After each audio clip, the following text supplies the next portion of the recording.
onto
who kicked off that cycle, but really it's been pushed now by the Fed. I mean, as it's said earlier, the latest 75 basis points increase is its sharpest increase since 1994 and quite unprecedented.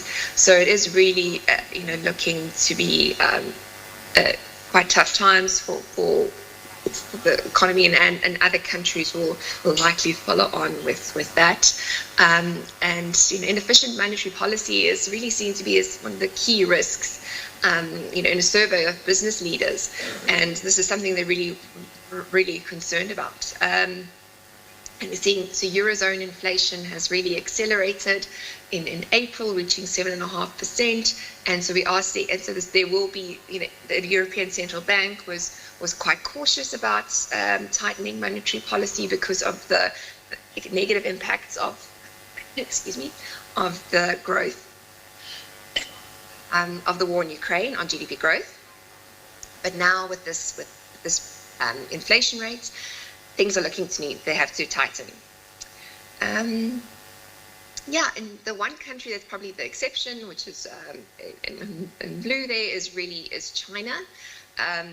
Because of their lockdowns, they are not pursuing tighter monetary policy. They're really trying to have a supportive policy environment for industries and small firms affected by the lockdowns. And so they've announced a package of investments in infrastructure and real estate, monetary policy easing to support the industries and to support growth in the second half of the year. So there could be a strong rebound potentially in construction and related supply chains in China as a result of this policy.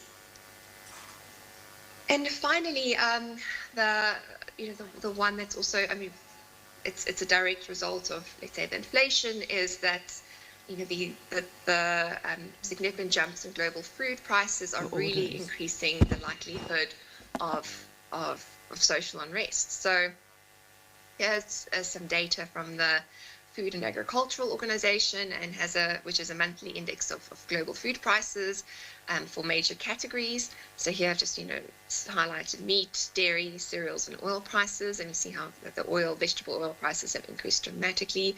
And the index has hit an all-time high in March 2022. And so in previous spikes, we saw the Arab Spring come about, and also looking further back in the 1980s, also it resulted in sort of food price riots in many countries.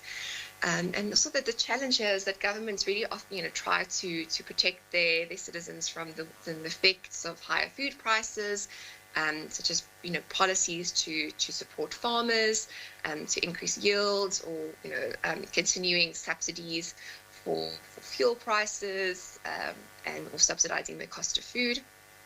But then this also has, let's say, these impacts on the fiscal side, when governments are looking to rein in spending following the spending bouts in 2020.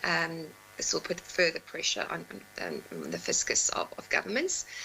So this social unrest, unfortunately, is going to be much more likely in emerging markets, and particularly in times where this coincides with elections. So the one in election in Africa is really is a concern, and in the context of this is the one in Kenya, and that could also result in further economic hardship as economies essentially shut down to social unrest. So those are the kind of the key issues as economists are watching from a global perspective. And I hope you have an aspect. Now it's over to the view of the Tanzanian economy, and I hope you have a great morning. Thank you.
Angelica. So that was a presentation on global economic overview. So our next presentations will cover now the nitty-gritties, which is the budgets, outlook, economic outlook and the budgets in Tanzania. So today with us we have Professor Samuel Wangwe. Professor Samuel Wangwe, he's a principal research associate at ESRF and report, but also a chairman of Daima Associates, as development management consultants based in Dar es Salaam. Professor Wangwe has a PhD from University of Dar es Salaam and Masters in Economics, Masters of Arts in Economics also from University of Dar es Salaam. He has authored several books, latest being Exploring Africa. I hope there's a latest. I'm sure there's another one in progress. Exploring Africa, Technology, Trade, Industrialization in Sub-Saharan Africa, and also Transitional Economic Policy and Policy Options, which is co-edited together with Dr. Semboja and Dr. Tibade Bage. It's published over 80 articles. Professor Wangwe has extensive experience both in academic and research and has more than 20 years of experience in policy research, policy-related consultancy work, and has been engaged extensively in the public service, having served as a chair of public institutions and supported government in several strategic initiatives. Karibu sana, Professor Wangwe. Professor Wangwe.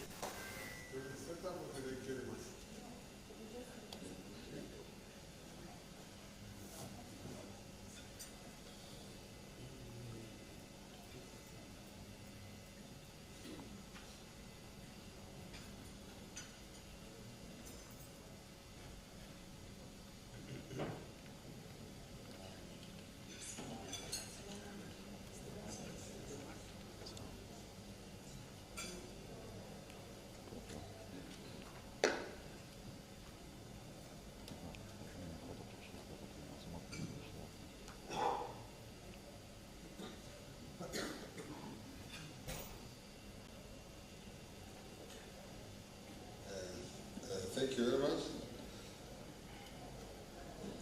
I will cover these 4 areas quickly. Background and context, economic status and indicators very briefly. Then I'll look at the budget process and the way forward. 15 minutes or so.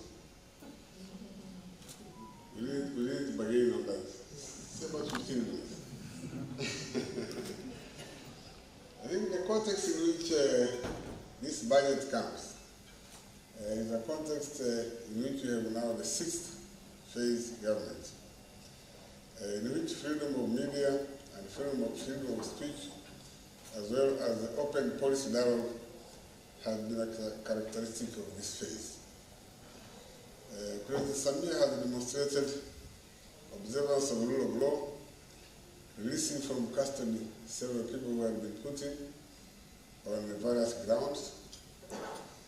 She has inherited tense relations between politics and business, and those relations have been eased, a prerequisite for long-term investment.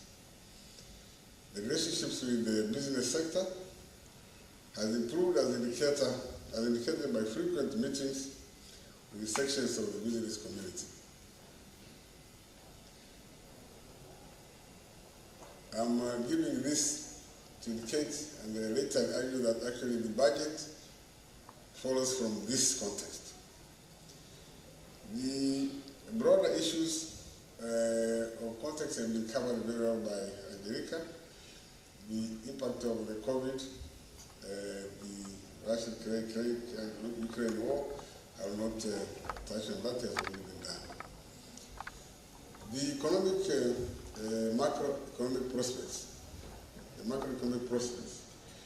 We've seen economic growth rise from 4.8 marginally to 4.9, and projected to reach 5.5 this year.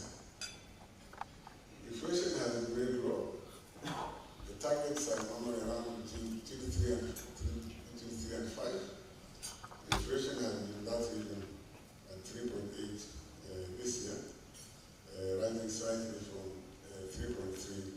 last year if you compare April to April. Foreign reserves are still adequate to cover 6.6 months, minimum is 4 months.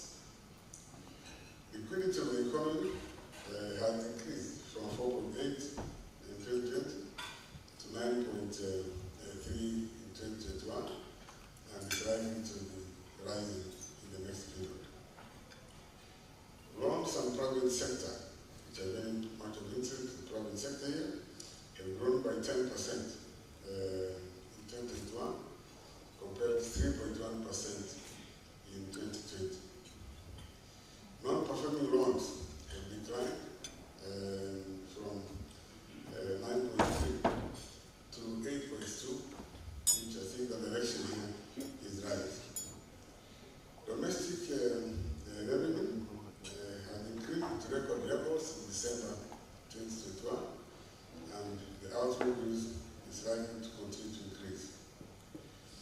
Paying domestic debt, these have seen arrears being reduced over time. This is good for the private sector. We have seen improved aid disbursement, which is a positive sign in this regard. In this period, we have seen redefining boundaries between the public and the private sector and the role of public-private partnership. And this has been reflected in the budget we have received. There are signs of improvements on easing business.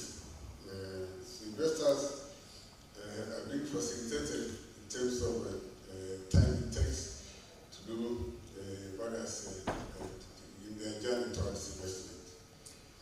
This is this if you read the budget, this runs through the budget as this easing the business doing business.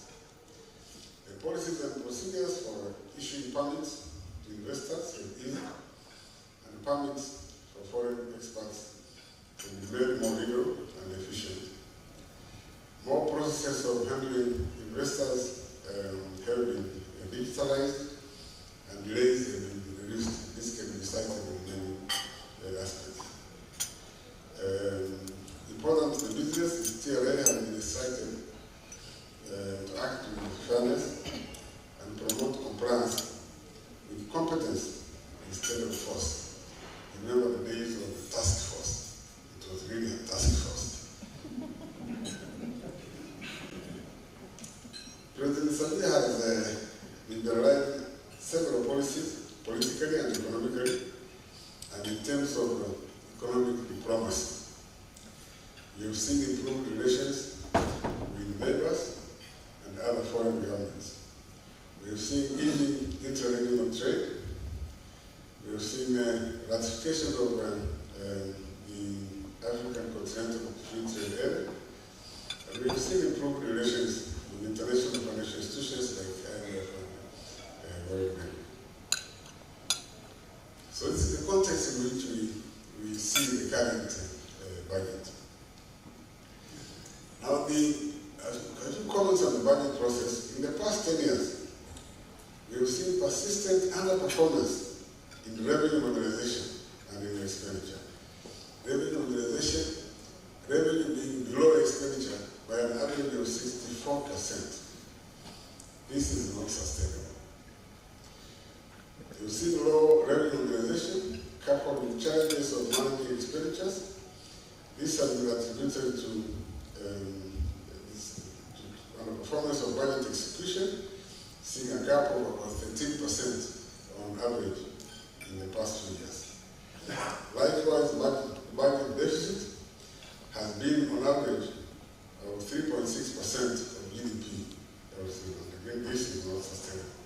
So the measures we see in the budget on the expenditure controls and proposals in stimulating growth are addressing this persistent problem we've seen in the past several years. this is the gap which I've been talking about. On top, the red line is government expenditure. The blue line following there is government revenue, percentage below, and the gap is demonstrated by the green line. There has been poor coordination and management of data, which leads to inconsistency in the macroeconomic projections. We have seen an inadequate number of experts to manage the whole process of financial programming and macroeconomic modeling. So the capacities which were existing actually in the past several years have been eroded in the recent past, and this has led to challenges of being able to see what the economic outcome is likely to be in the next more than 2-3 years and beyond. There has been adequate participation of stakeholders in the national budget process, like the public expenditure review has subsided, precluding wide stakeholder participation. But this year we have seen a higher level of participation of stakeholders in the budget process. Tanzania faces complexity in setting expenditure priorities. There are too many priorities actually. The robust MTEL, which has been developed, has actually not been very active in the recent past. That's the medium-term expenditure framework. The capacity of national facilitation teams is low at all levels, from MDAs to the regional level to the local level, on preparation of this MTEL. Budget allocation has no standard criteria for adjusting the MDAs and regional level and local level, MDA level budget estimates. And since the Planning Commission was dissolved, linkage of the budget to the national priorities has weakened.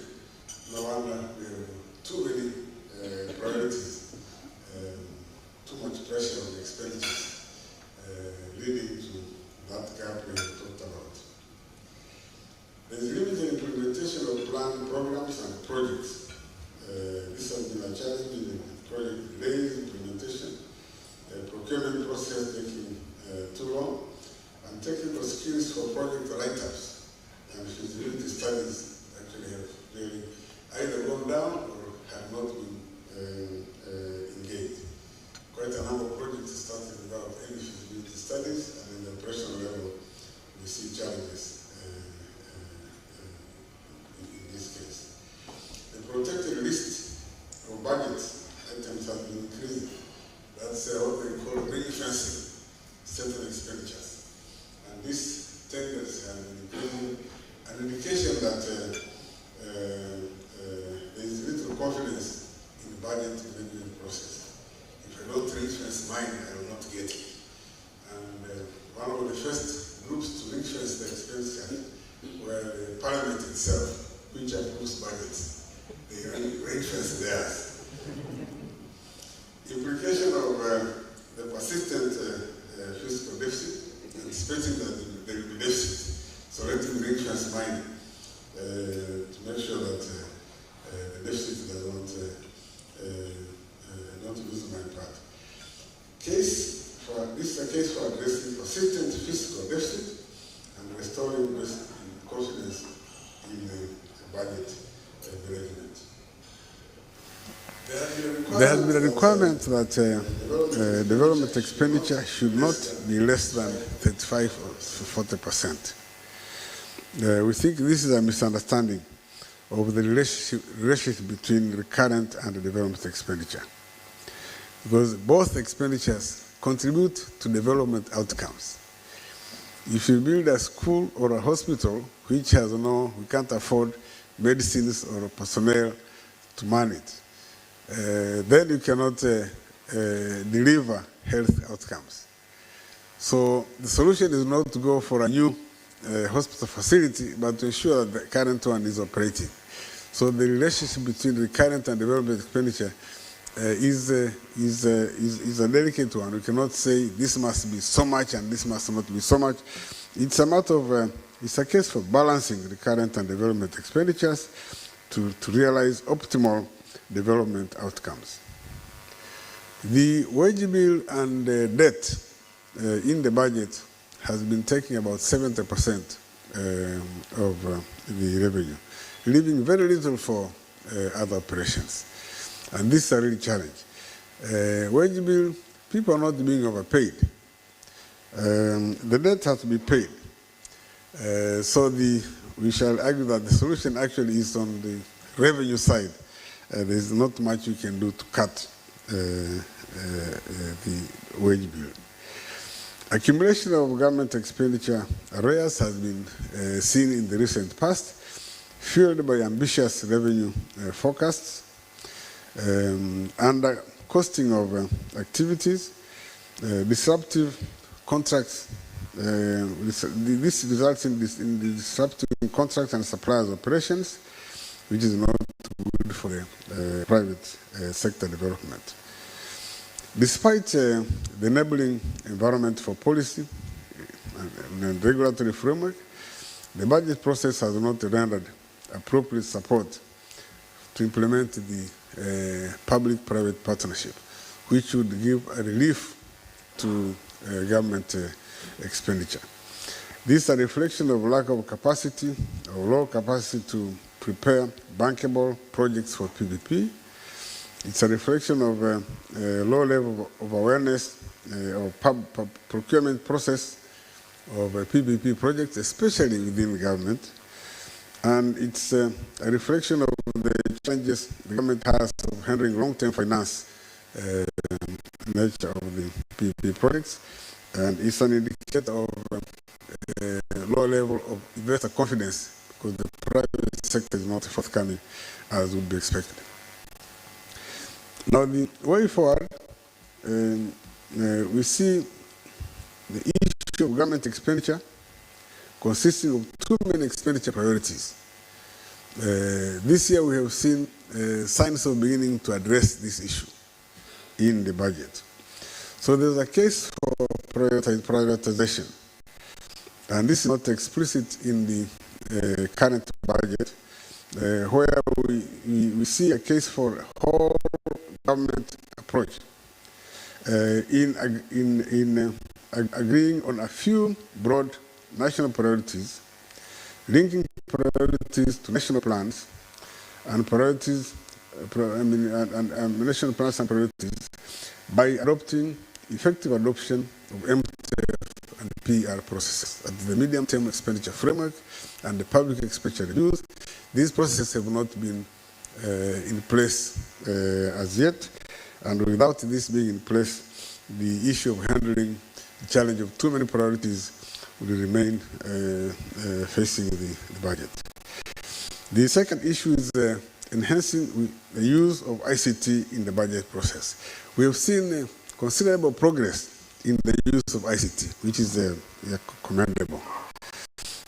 However, there's more needs to be done by harmonizing both revenue and expenditure and promoting, in particular, integration of ICT systems to attain higher levels of budget efficiency and effectiveness.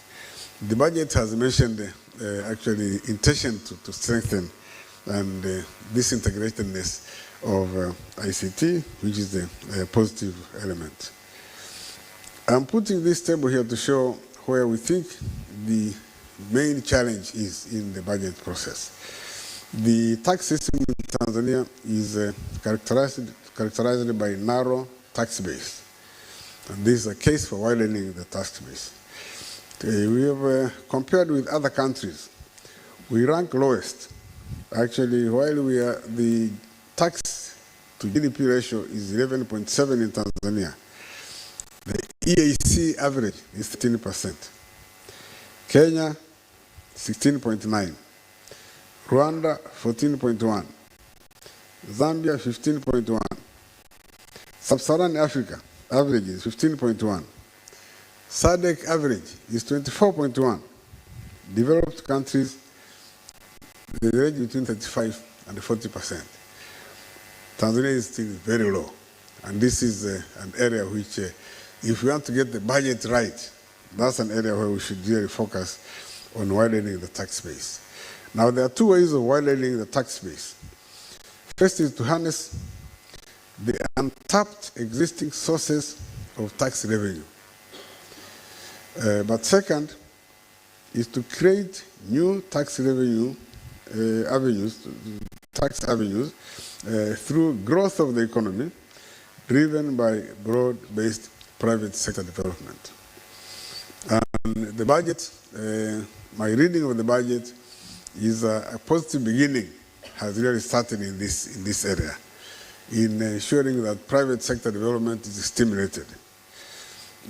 So we see this as, in terms of improving the business environment for broad-based and vibrant private sector development, to restore confidence in by the private sector. A number of actions of what the private sector went through in the recent past to require quite a lot of effort to bring confidence back so that the private sector can make long-term investments. We need to address the proliferation of the informal sector, which is characterized by very low levels of incomes, and therefore little to do in terms of tax generation. So there is much to informal sector being addressed being formalized. However, the approach which has been used has not been comprehensive in terms of easing the legal and regulatory framework applied to the informal sector, and in terms of enabling them to have access to resources that formalize so that you can have access to finance, to markets, to business services, to information, technology. Then they can come. But you say please formalize so we can tax you, they will not come. So it's a matter of changing the approach actually to private sector, this informal sector, to encourage them to formalize. Finally, much as the President has very much emphasized the importance of private sector support and saying the government will do its best to support the private sector.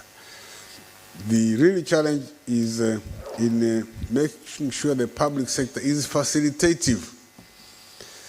Because we have seen the challenges in defining roles of the public and the private sector, ensuring complementarity and synergy with the public sector playing a facilitative role. And President Samia has emphasized that it's not the business of government to do business, but to do support. But we still have remnants of business, and we can see from the budget where it's very positive to see them, just as a small example to demonstrate the issue, to see them emphasizing on building airports. That's understandable. But when they emphasize buying more planes, then the government says we are out of business, that is difficult to understand. I think we should continue to address this issue. Government procurement should be used as an effective tool for promoting and supporting private sector development. There are too many private sector enterprises who have gone under because of government procurement not being pro-private sector support, not being paid by government, and it makes them difficult to operate. LGAs, these local governments, they have many opportunities of investment in their own areas, but the orientation has not been adequately addressing how to build their local economy. There is a new decentralization policy which is addressing that issue, but it will take time now to operationalize that point, so that we can have the economy broad. Otherwise, the tax revenue is coming mainly from Dar es Salaam. But we have a huge country out there. The public service should undergo a reform in terms of attitudes and mindset and competence to facilitate private sector development. Many of them still see the private sector in ways which are not facilitative. We have a mix of people inside there. Some are very facilitative, but there are some who are still operating in very old ways. And we don't see whether there is an honest way of making the difference between those who serve the private sector and those whose mindset is still blocking rather than facilitating a private sector development. So overall, what the new government has said they are standing for in terms of promoting private sector development and growth, we have seen that in terms of what we have seen the budget saying about agriculture and other productive sectors, the measures which have been taken to stimulate growth and to enhance private sector confidence. So I see this as a very positive beginning in actually realizing broad private sector growth. Asante sana.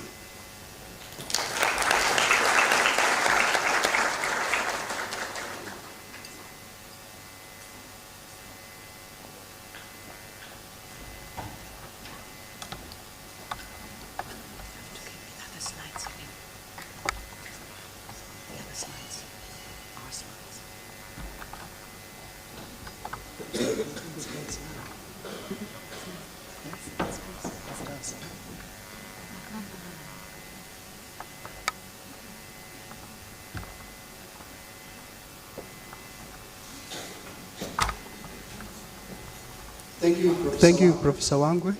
Yeah, that's pretty insightful. Now I would like to welcome Beatrice Melchiori.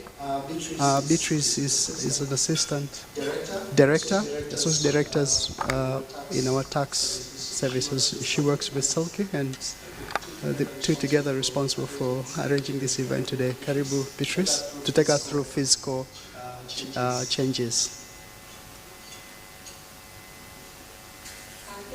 Thank you, Joseph, and good morning to everyone.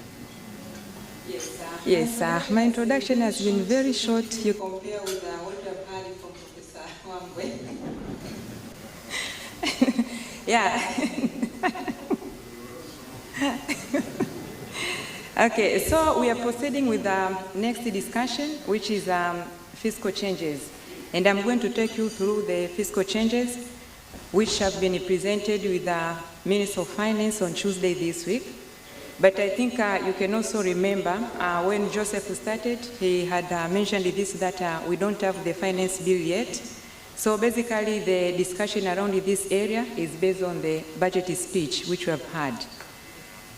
And of course, we have also had a lot from the previous presenters that no doubt our economy has been affected a lot with this COVID-19 pandemic, together with the war between Ukraine and Russia. So the government actually it has a lot, or it has a planning on how they can revive our economy. So they have different various or measures on how they can revive the economy, and this is also including the fiscal changes as well. And when I say fiscal changes, in another word is tax changes. So if you hear this, then you can also start remembering TRA. Basically, this is the area, this is the area which actually everyone is being involved around this. So the areas which the government is actually putting more emphasis, it's around the 4 areas, and these are the ones which we are going to look at it today. Of course, there are some of them that have been explained or identified with the previous presenter. So we have like 4 areas. In terms of the tax base, meaning that it widens the tax base so that the government can increase the tax collection. And also to enhance productive sectors, because this is the areas which they also contribute a lot to our GDP. So the government is also having some techniques on how they can improve on that area. And the other thing is tax administration. If we have the proper administration of tax within the country, then even the compliance of it will also be good. Also, it also includes enhancing the tax compliance, because if we're going to have taxpayers who are complying properly, paying their tax timely, submitting their returns in other areas of taxation, then the government will be able to achieve the target or the objective that they're having. I'm going to start with the first item, that is a tax base, that the government or the minister, based on the presentation, we see that they wanted to widen the tax base so that they can get more revenue.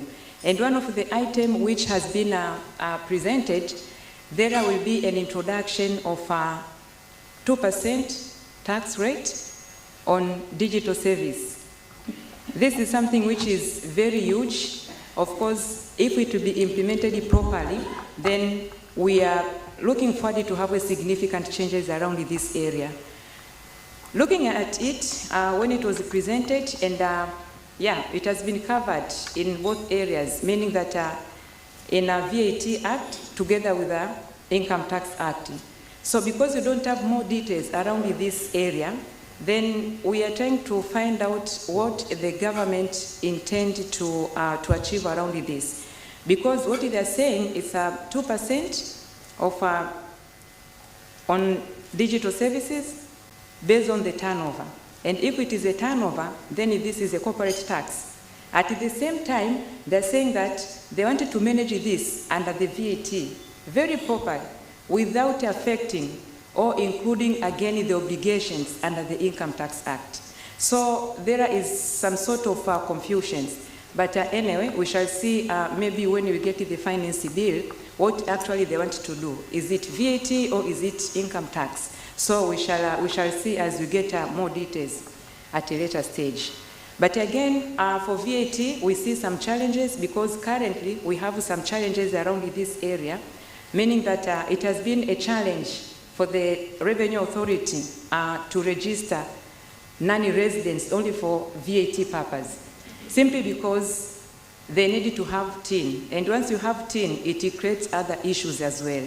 So if they wanted to achieve this properly, I would assume that enough research has been done, because even from the regional perspective, the only country which is having this tax on digital services, it is in Kenya. And in Kenya as well, they have been facing different issues, and I believe that we might not be having the same, but not sure really, but it will depend on how this will be implemented. And also there is an introduction of a VAT on some of the items which they are not VATable, which is air charter services. Air charter services, they are exempted as we speak from VAT. But now, if they wanted to charge VAT on these services, yes, in another way, they're going to collect tax revenue out of these services, but at the same time, there is a conflict with the intention or plan of the government in terms of the tourism sector, right? Because with this royal tour and all those, and again, we wanted to, to promote this sector because it has also been affected with this pandemic, and at the same time, we wanted to charge VAT on chartered service. That might also contribute to some issues with what the government is intending to achieve. Again, we see in terms of widening the tax base, the government, of course, they are trying to bring in some small taxpayers to come within the tax base. Like there is an introduction of tax to small taxpayers. These are falling under the presumptive tax. So they'll be coming in. And again, there is another introduction of tax to other areas, the small-scale miners. So we are seeing that if this will be properly implemented, then the tax base is going to be widened. The challenge that we are seeing here is the mechanism in place. How will this be implemented? This is a major challenge. Because if they want to be implemented properly, administered properly, then even to achieve the objective that the government is having might be a challenge. I will move on productive sectors. These productive sectors, as I've already said, it's areas which they're also contributing significant to our revenue. So the government is also trying to improve much on these areas. We'll not cover all of them, but some of them, there are few, like agriculture. Agriculture, we see that the government is keeping an eye on this industry because we still wanted to make it more benefit to the country. So we see that there is a proposal which has been promised, if at all it will be accepted, to provide VAT exemption to raw materials and machineries which they'll be using to manufacture fertilizer. And again, of course, they'll assist these suppliers to reduce the costing. So the other thing which the government wants to achieve is they wanted to exempt, they wanted to zero rate the exempted supplies, that fertilizers are exempted supplies, but now they wanted to zero rate the same. And what the Minister of Finance said, it will be implemented only for 1 year. So looking at it, not sure really what the intention of this is. Is it for the new entrants in this industry? Or do they want to minimize some costs in terms of the claiming of input VAT? Because if the fertilizer is exempted and again zero rated, then they'll be providing taxable supplies. Then they'll be allowed to claim input VAT. But again, we're gonna get some more insight once we get to the finance bill. Also, to provide a relief to farmers by removing or exempting the crop process on seeds, so that they can assist farmers under this area. Of course, it might have some implications in general, because if they'll be saving this cost, then even their cost, production cost, will also be minimized. And then they can also use the same amount which has been saved from the VAT or from the other duties to do other productive works. If I may proceed with another item under investment and manufacturing. Again, this is another area which is also very key to the government, because in terms of the investment, if at all this will be properly again implemented, then we're going to have a multiplier effect. If we have investors coming to the country, and also we hear a lot from our president that she's trying to create environment which will be attractive to investors so that they can come. We want to revive this again, to have more of investment within the country. And one of the area which actually they have promised to do is to grant power again to the minister to provide exemption of VAT and income tax as well on strategic investment. The issue is these approvals, they have numerous processes because they needed to get approval from the National Investment Committee and the cabinet as well. So looking at it, in terms of the timing, how long will it take to get everything in place timely so that they don't affect a certain project?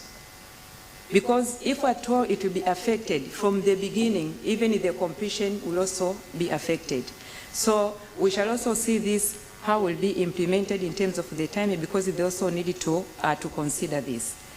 And the other thing is we see again in terms of the investment, they wanted to minimize investment expenses or cost by expanding the list of capital goods which will be qualifying to get the VAT deferment. If at all, this will be implemented again properly in terms of the timing, because there is a procedure to be followed by these taxpayers whom will be qualifying to get this VAT deferment. So if the procedures will be clear, straightforward, then the chances to meet this objective is high, and even if the investment, the way we want to revive this economy, then there is a possibility then that we can achieve this. But other than that, with the complexities that we have seen from experience, then there might be a very minimal chance to attain this objective. Of course, you can also get this VAT deferment at the first place, but there are other conditions or procedures just for compliance. And if you get this, and then you don't follow that procedures, like maybe to declare this deferred VAT in the VAT returns, then when TRI comes in, there is a risk again for them to say, no, you got this, you're supposed to do this, but you didn't, so you didn't qualify. Then they might claim the VAT, which it was actually deferred at the first place. I'll proceed with the other area, which is mining. Again, under mining, we see some proposals where they wanted to reduce the royalty on the coal, which will be used on, as energy, raw materials to the factories. Here, it's going to reduce the production cost. If this will be implemented again, then there is a high chance to minimize their cost, and also the royalty rate under the gold minerals, which will be sold to the refinery centers. This is also the plan of the government to reduce these royalties so that they can also assist or contribute the growth of mining. And this also have, again, multiplier effect. If mining sector gonna improve, then chances of people being employed, chances of government to collect more of revenue, tax revenue from this mining sector is also high. So that's why they're also doing together from the government perspective and from the sector itself. And there is another proposal in terms of the capital gain tax on transfer of free carried interest shares to the government. They had a second look at it, I think, because the one who is benefiting on this, it's a government. So they are planning to not to charge capital gain tax arising from this transfer of shares. I will move on administration of tax. Under this area, of course, we are expecting a lot from the speech, and we are still expecting a lot after we have received the finance bill. Anything can happen. From the budget speech itself, we have seen only one item was presented. Only one item under tax administration. And if the government really wants to do something out of this, to create a good environment to taxpayers and to everyone within the country, then administration of tax is very key. Otherwise, even the compliance level will also be affected. So what they are planning, or what has been proposed by the Minister of Finance, actually they wanted to send back the responsibilities of approving remission of interest and penalties back to the Minister of Finance. As we speak, these powers are sitting with the Commissioner. Last year we had a change. And in this change last year, actually these powers were given to the Commissioner. But only last year, and this year they wanted to take it back again to the Minister of Finance. Basing, the reason is challenges that they are facing. But you might have some experience around that. The challenges which we had before powers were moved back to, or were given back to the Commissioner, they are more significant compared to current. And in addition to that, of course, he had also promised to issue regulations on how this will be implemented. But if they are going to work together, the Minister of Finance and the Commissioner, because the Commissioner has to advise again the Minister of Finance, are we not seeing the risk of timing, delays, And again, they have not even indicating like by when this is going to happen. So what if, in principle, the changes has to be implemented from 1st of July? Now, if we are still waiting to get these regulations, what is the plan, right? And what will be the procedures? Who will be qualifying to get this? All these are still pending, subject to the Finance Bill and the Finance Act, and we shall see again how this will be implemented. I said already that even myself, I expected a lot from this area, but very unfortunate, it is only one. But we were expecting to hear more or to see more on the issue of objections. I think you might have experience around this. The way objections and the TRA audit being conducted. We have the issue in terms of timing. When does TRA has to confirm objections? When do they have to admit objections? We have the time period of 6 months for the Revenue Authority to determine objections.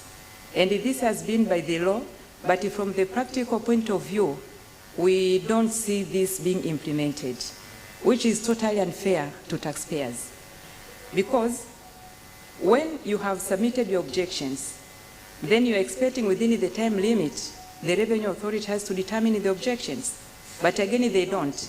You might also have complied with everything, paying the 1/3, either you got approval not to pay 1/3, either you paid less amount and you are good to go.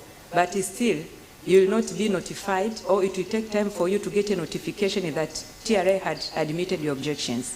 And if the law says 6 months is from the date of admission. If you don't have that, then we see the challenges as you might also have seen them. So we were thinking, or we expected, because numerous proposals have been submitted, at least for them to consider this, but they have not been considered. At least it could have made sense, like, well, you have submitted your objections, you have completed everything. The Revenue Authority has not completed or determined your objections. Can we say that then the objections has been concluded in favor of taxpayers? Why cannot be that the case? If at all, for TRA, if they have not determined objections within a period of 6 months, and again they deem assessment as confirmed, this is not in line with the canons of taxation.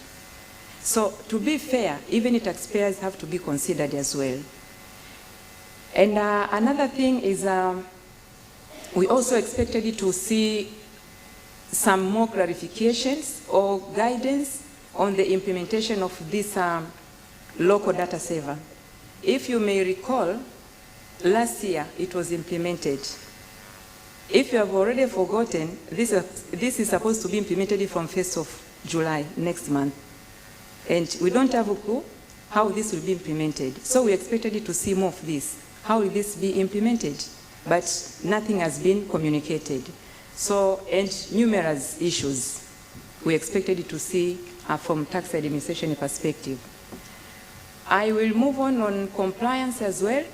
Of course, from compliances, they are also relating from what I've been saying.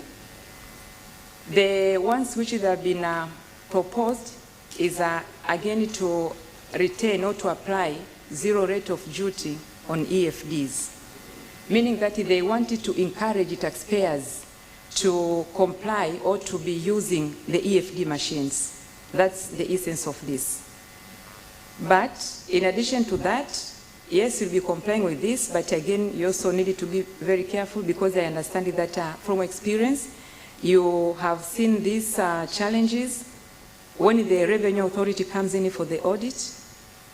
A lot of time we are spending, or you are spending, to reconcile the numbers between the EFD reports or whatever and your financial statements. So as long as we are encouraged to use this compliance, of course also expected, like the Revenue Authority could have seen this and maybe come up with something like maybe submission of annual statements or reconciliations or returns, wherever, but at least to minimize the issue of timing. Because TRA comes today, they wanted to audit like 5 years back, and those machines they provide by then, the slips which they can't stay for a long time, then you are getting challenges to provide everything to the revenue authority. And at the end of the day, it's you to support, it's you to confirm, it's you to prove, and not with the revenue authority. So you are working like in two different areas. But in principle, they also have this information, they can also assist.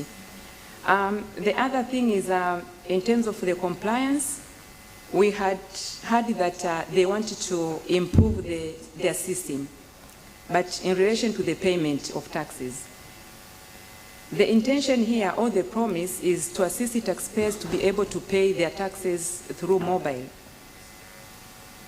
Not sure how this will be efficient or effective, but again, we have some challenges in terms of the current system of TRA, because what we see is the way their systems are being fixed, they are not based on the laws, but the practice.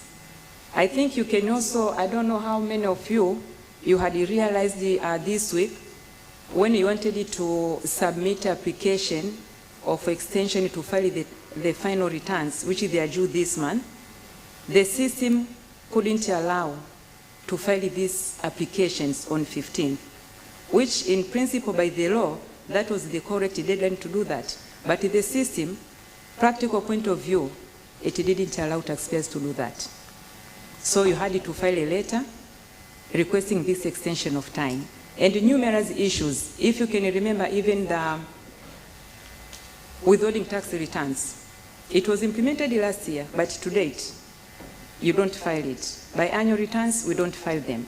Because we had this new system, and it is not working, and to date, we have not received any communication with regards to that. So the system actually, they also needed to put more emphasis on this, or again to have a look at this so that they can improve their system. And again, if you remember recently, our president was, she doesn't understand why the revenue authority wants to collect taxes for the period of more than 2 years.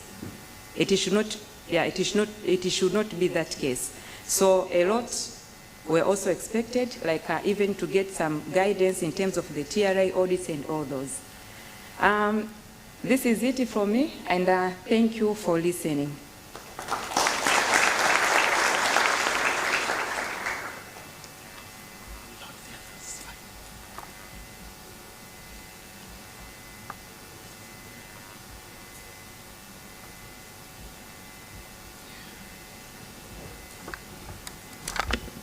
Thank you, Beatrice.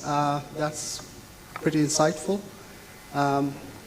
Presenting the changes and proposed changes, I say so, until they are actually approved by the, accented by the President. So we have a special topic today. I would like to welcome Mzilasi Mbena. Mzilasi Mbena, she's a seasoned banker. Presently is head of financial markets at Standard Chartered Bank Tanzania, and her responsibility is really to develop a coordinated country strategy in collaboration with the businesses for optimal revenue generations. So the paper will really look at how financial services can support the achieving this budget's objective. Most welcome.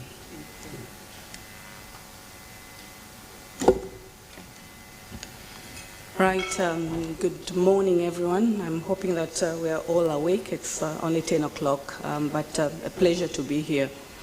I think mine would be, to build on in terms of what we have heard from the previous speakers. And ideally, we all know that the banking sector really is the conduit in terms of, the implementation and how the driving force in terms of, the key achievement of how we can enable the sector, we can enable various sectors to really reach the full potential of the results that we want to see in the display of the budget. So moving on to the theme itself of the budget, which was agreed amongst the East African countries, really states acceleration of economic recovery and enhancing productive sectors for improved livelihood.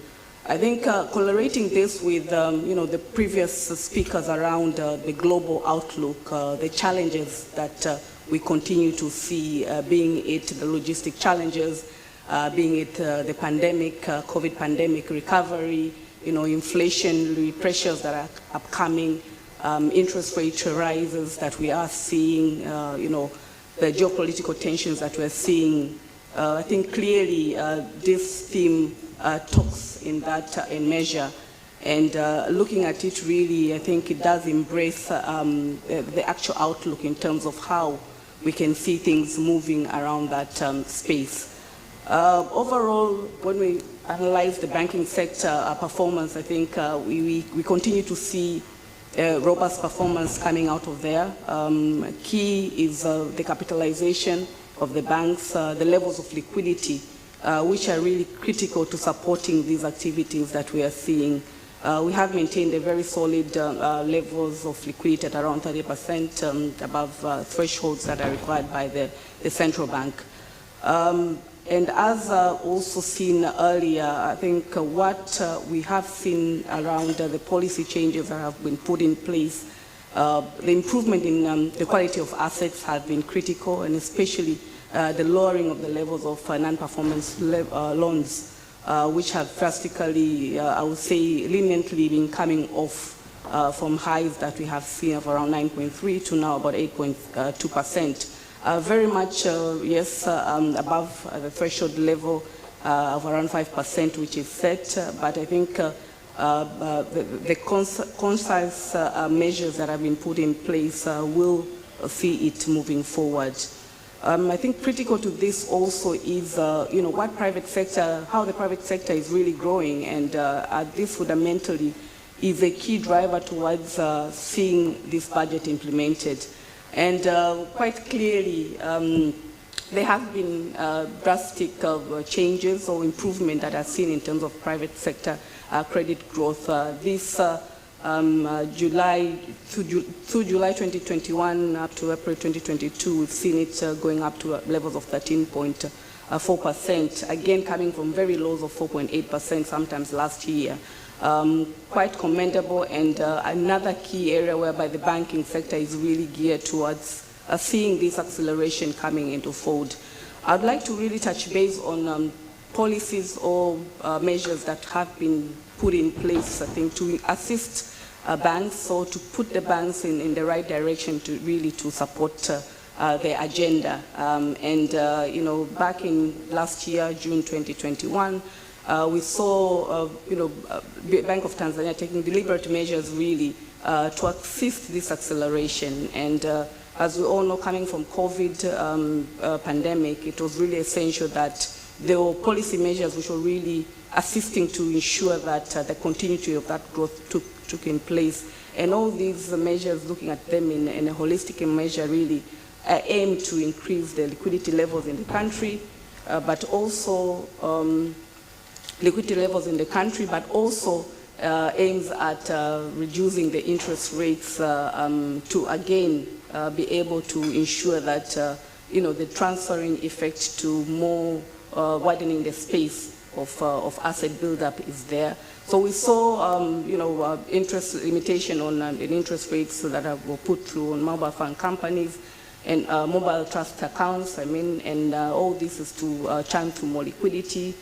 And tagging along in terms of how agriculture has been a key, I think it took a key spacing in this budget. We have already seen measures that were put in place to reduce the statutory minimum reserve on loans extended to agricultural sector.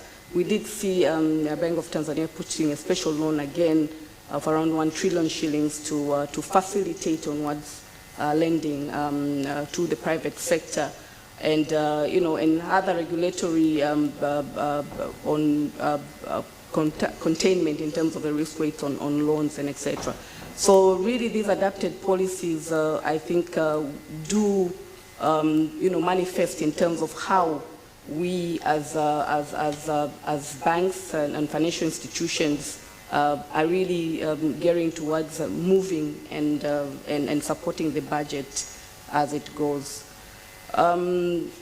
I would like to touch base on some of the sectors that were clearly mentioned as driving the sustainable growth, and how these now can multiply really in terms of accelerating the overall achievement and the revenue generation of the country. But looking at it, I think we have seen agriculture, as mentioned previously. Already there has been measures around this particular sector, and the budget specifically has also seen a major growth and inclusivity in this particular sector, giving it a 155.34% increase from previous budgets, and I think from any other budget that we have seen in a long time in this space of the country. So again, this is a key sector that banks will partner very closely to ensure that continuity. Energy sector has been one of the sector that banks have been closely working with the government to ensure that acceleration. We have our strategic projects, XGR project that from Dar to Morogoro, at least done by 70%. LNG project, again, a $30 billion project that is already has some signings that have come through. So key, and we already have seen a lot of engagements happening on that front. Construction and transport, again, sorry, I had mixed up energy and transportation here. So construction and transport, again, remains critical. We already have seen a lot of projects and going on to that fold. SGR been one of them. And, but the budget specifically also did mention a revamping of the airports, and as well as Air Tanzania, which Professor Wango, I think, did mention that could be probably chicken and egg game. But I think the key aim here now, and especially as we tie in with tourism, is how we can really unlock that connectivity within the country and engage through that. So tourism also has come in as a key sector of revival, which also is a key sector contributing to the foreign reserve of the country and the FX of the country, as well as mining, which are sectors which are key revenue contributors to the economy. Now, I think when we look at now the banking sector and how are we going to drive this sustainable banking out of this budget, quite clearly, our refocusing is on giving out products which are not only innovative but also sustainable in nature, taking into account the ESG parameters that we continue to see. All these will support both the green and the blue infrastructural projects. That is a key theme in the country. Technology and product offering comes without a doubt. There has been concise also effect and mention in the budget around technological usage. We have seen a lot of connectivity that we have between government, private sectors and banks through probably the GEPG, introduction of TIPS. All these come a long way around really driving this sustainable growth that we're looking at. And I think what we are seeing now is really moving beyond just the ecosystem solutions that were clearly out there for a long time, but more or less leveraging on the networks, leveraging on the platforms, leveraging across probably both fintechs as well as the banks in terms of that enhancing. We will see a lot of more collaborations for credit portfolio risk hedging with all these big major infrastructural projects again that are unfold. Also mentioning that the keenness around driving this efficiency has been around the credit reference bureaus, which has also played a key role in terms of even reducing our NPLs in the market. We see a deliberate measure obviously for the banks as well to connect SMEs to international market through that space. I think what we have also seen is a new regulation that has come into force, the new FX regulation, which also expounds our presence not only within the East Africa community, but also the SADC country in terms of opening up for investors to invest in the bond market. So this is also a key area whereby that sustainability of growth will really actually also impact the market, the acceleration of growth in the market. Not without that, I think we have, as banks, clearly also are eyeing the acceleration of inclusivity of women and youth into our agenda, which is very critical as we move along and with the ESG standards and inclusivity part. The transparency also in supply chain to enable customer choices and drive responsible trade will remain to be critical. The Russian and Ukraine war has seen us banks also widening our scope in terms of how best we can facilitate that transparency in that space to enable responsible businesses going forward. So quite clearly, just combining in terms of how this budget has come forth and the expectation, the outlook of it really is an inclusive, progressive budget, which through effective collaborations within and effective policies should sustain the performance of the Tanzanian economy. The macros itself have supported it. The monetary policy tools are supporting this growth, and we can only see it really, pushing it into a level whereby, the targets of growth that are really articulated despite the global challenges that we are seeing training on or even backing on into our country. But clearly, I think it's a budget that banks are very geared towards seeing how best we can really collaborate and put effective use into the policies and the implementation. I'll end there. Thank you very much for listening.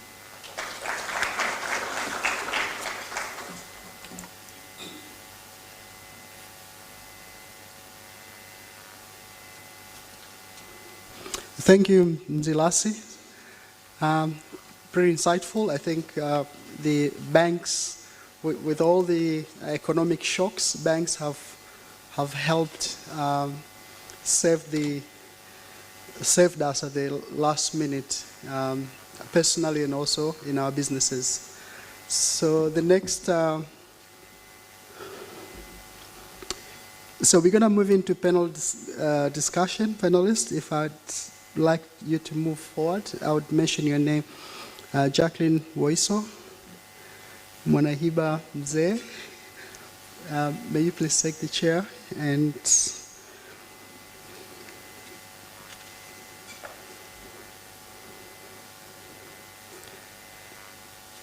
Mzilasi and Hans.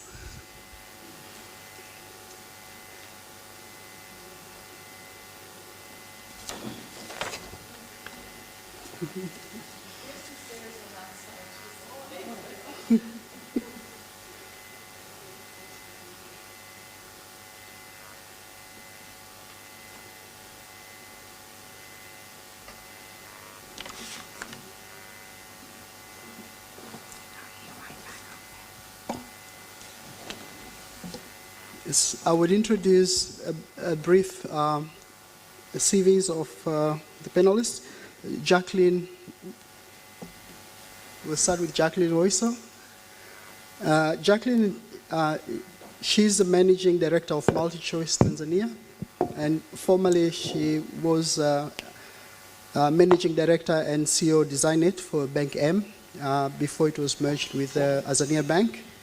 She's board member of AMREF Africa and Association of Tanzanian Employees.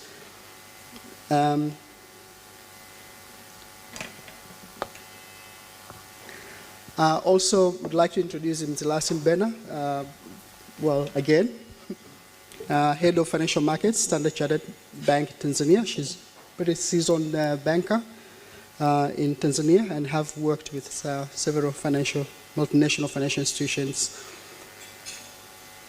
Hans Lem is the CEO of Green Resources, East Africa's largest forest development and wood processing company. Previously also has 11 years before joining Green Resources, has been CEO of Kilombero Valley Teak Company, which is Africa's largest private teak plantations. Green Resources also has operations in Mozambique, Tanzania, and Uganda with over 38,000 hectares of planted forest. So most welcome. So I think my first question to each of you, probably you could take 1 minute to reflect. What's your personal take on the budget?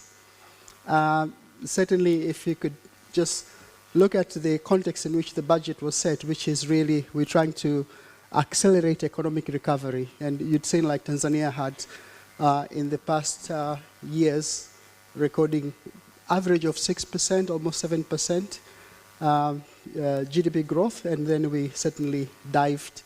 Well, so many things happened. COVID probably was the last hammer on the Tanzanian heads, and we went down. But now we're looking at recovering to about 5.3%. And we have to accelerate this growth, and there are downside risks. But also we need to enhance productive sector for, again, improving the social well-being of the people. So what's your take in terms of meeting those expectations, accelerating recovery and promoting growth? I will start with Hans. You could spend 1 minute or 2 minutes. Okay, yeah, thanks, Joseph. Well, I think first and foremost, this was a positive budget for our sector. There's many reforms that have come through that we've been advocating for many years. Forestry, that is, but also agriculture. I think there were a lot of signals sent in the budget, sort of in terms of government cost control, government use of ICT, facilitating the way taxes are going to be paid forward. So I think there were a lot of positive takeaways, but I think at the same time still a lot of questions to the speed of reforms. I think there was an expectation, especially following the remarks by the President in the days leading up to the budget, that there were going to be some significant statements made on TRA audits. I've missed that. I think Dr. Wango also, Professor Wango also touched on that. So yeah, I think a hopeful budget, but maybe not to the extent that we had expected. Thank you, Hans. Jacqueline?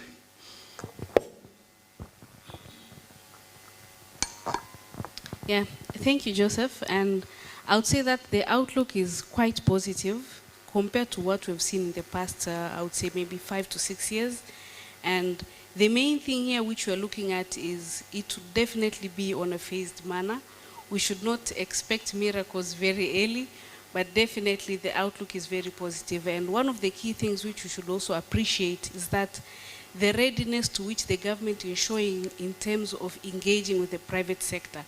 I think maybe some of you here, or maybe majority of you here, would have been members of the Tanzania Private Sector Foundation.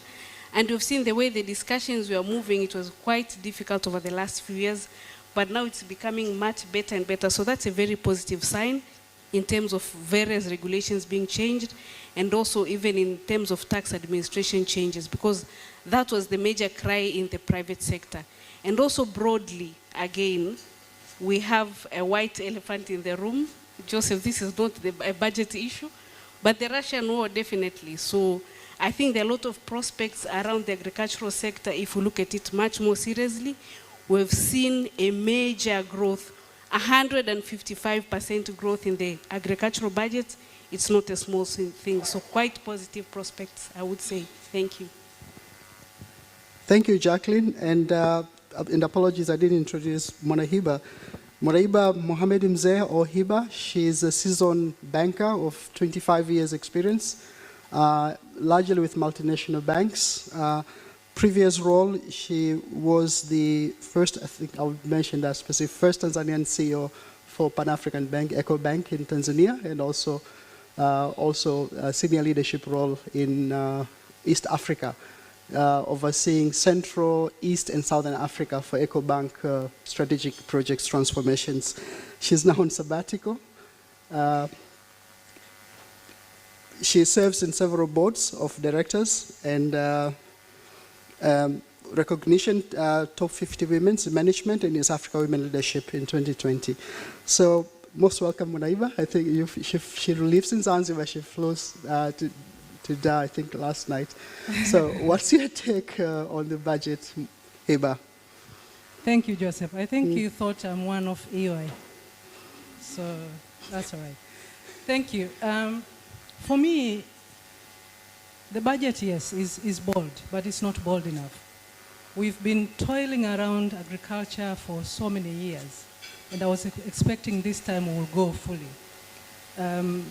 Yes, it shows growth, but then this 1 year deferment, 1 year exemption, 1 year zero rating for agriculture-related item, I think we are hesitating. I loved the boldness of Uganda for the manufacturing sector, where they say 10 years, no income tax. Come invest this type of investment and go about it. So I think we need to be bold enough on agriculture so that we can take that opportunity that is here now. During COVID, we were late entrant to take opportunity, but now with this Russia-Ukraine thing, we can actually be bold enough and take that opportunity in hand and move with it. We have the land to do so many things. Let's do it. Let's be bold enough. All these small taxes, they are discouraging investors, they're discouraging people. So let's basically put it to bed and see what comes around. Employment and income tax, I think, should be the only ones that we bother about in agriculture-related sector, and forget all these other taxes. And I think the income tax and the growth that will come with it will be so much, will bring so much foreign currencies, and it will compensate with all these other taxes that are keeping the agriculture sector not to grow the way we want. That's my take. Thank you, Hiba. May I also welcome Nzilasi? Thank you, Joseph. Well, for me, I think just retracting back in terms of where we were as Tanzanians back 5 years ago, I think that inclusivity of collaboration, engagement, really speaks out in this budget. I see a precise move from the government through private sector engagement to be able really to filter through in terms of the requirements or how we can really push this budget to the next level. And I think quite clearly when we look at the various already intentional moves that had been put in place, I know during my presentation I did mention some of the deliberate moves that were put in place and have sustainably come through this budget, as we see. I know Hiba mentioned about agriculture, but I think for me, the transitioning around the policy measures as well as how we are progressively going into it, shows that positivity around that. As much as we are recovering out of tourism, we've seen deliberate effort through the president with the royal tour to ensure that the country remains to be relevant in the midst of all these challenges. So that also gives a very good positivity around how they would want to also promote agriculture and see that progressively come into fold. So I think it sort of talks, with the action.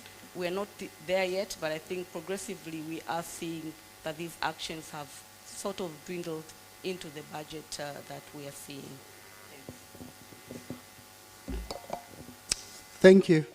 My second question is on financial inclusions, and this topic here was pretty heated from last year when there was introduction of levy on mobile money. Now what we've seen in this budget, so they said, well, so mobile money users, now they started not using that service so much, and now they say they're going to go after now all the digital transactions.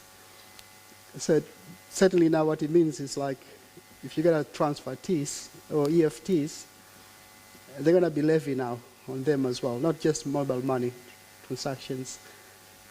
What is your take in terms of these measures? The government is trying to balance revenue generations vis-a-vis financial inclusions, which we as a country achieved a lot, especially with the mobile money, M-Pesa, Tigo Pesa, and the rest. And many disadvantaged communities were able to be brought back into the sector. Is that like a fair trade revenue vis-a-vis government? Certainly government has projects to implement. What's your take on that? And certainly also alternative financial mechanism being introduced, and there are some relief like exemption on withholding tax on interest on corporate bonds and municipal bonds. Maybe I'll link those two together as well, financial inclusions and these ones. What is your take? And probably I'll start with Jacqueline.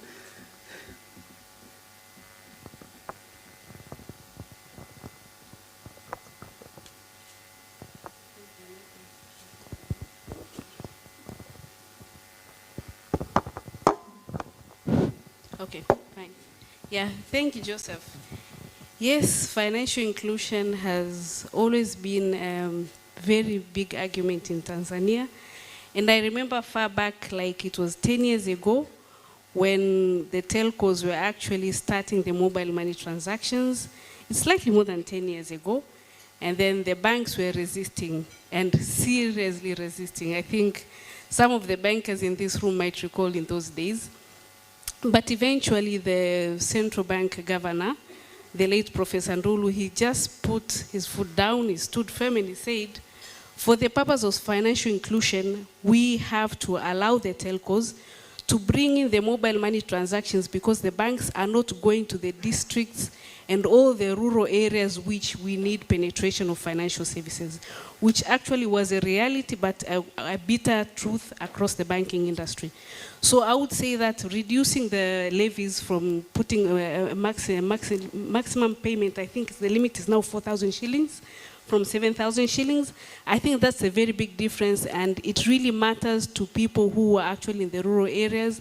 Their volume of transactions are very low. It matters quite a lot. And the other thing which you should also look at here is not only looking at the value of the mobile money transactions and in terms of the cap which is being put by the government, but then on the other hand is what are we gaining as a country in terms of the revenue sources domestically?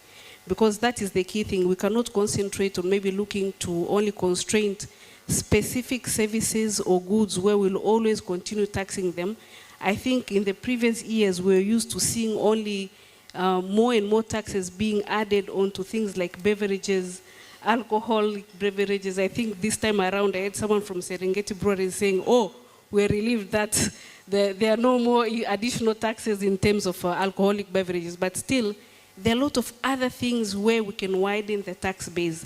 So yes, it's a very positive move in terms of financial inclusion, putting the cap of 4,000 shillings, but then now look into the other avenues. I think we've seen other avenues, a lot of them, even in the tax digital services.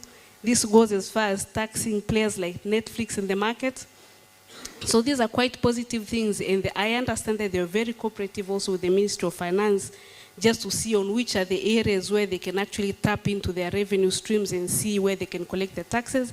And it's not a new thing. It's that it was not happening in Tanzania, but it's happening in Kenya, and I believe in also other countries. So quite positive and optimistic about that. So financial inclusion, yes, reduction of the cap in terms of the transactions, but look into the other avenues to see how we can widen the tax base. Thank you, Joseph. Thanks, Jacqueline. Hiba, what's your take on that?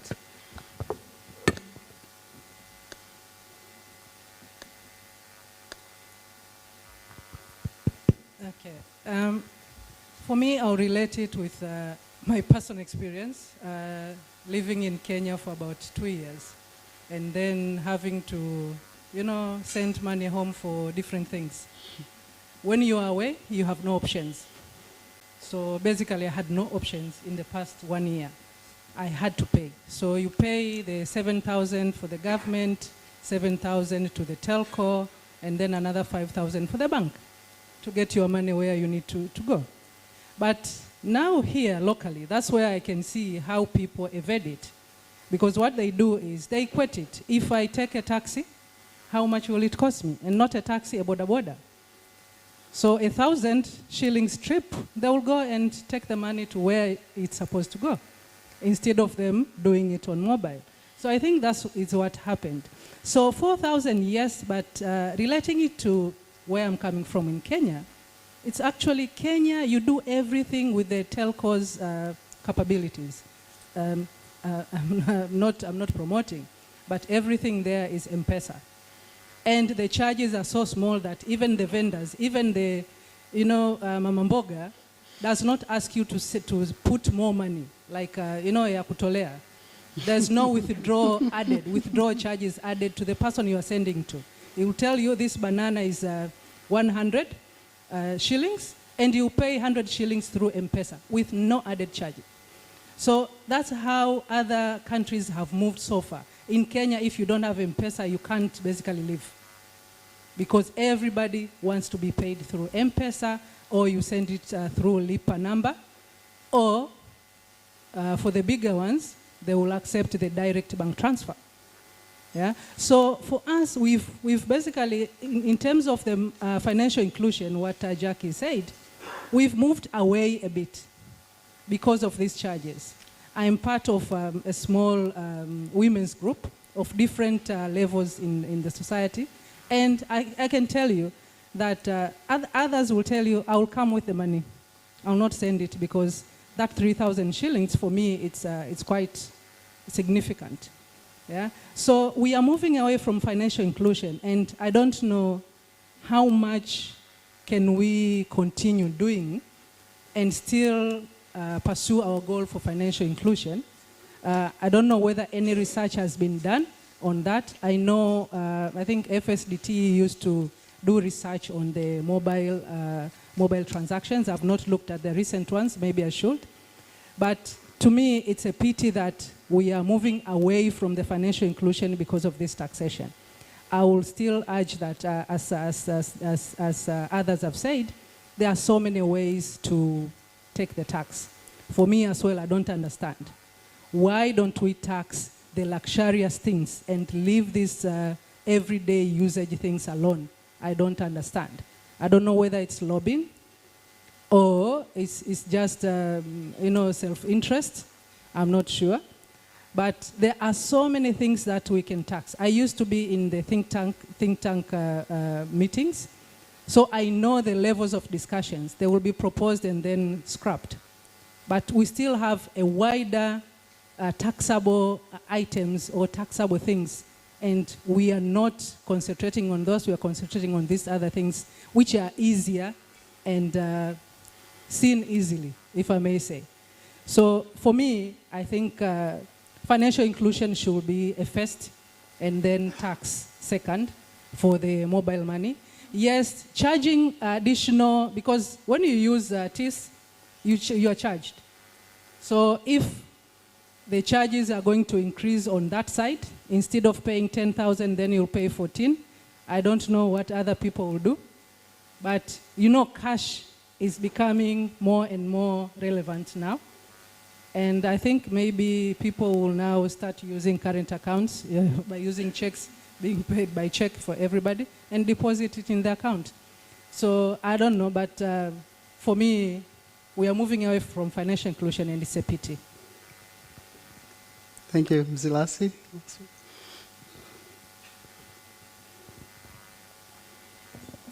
Right. Right. I want to dilute in terms of what my previous colleagues have just mentioned, but I think you've asked also a very permanent question around, VAT exemption. Withholding tax exemption from the corporate bonds as well as municipal bonds. Yeah.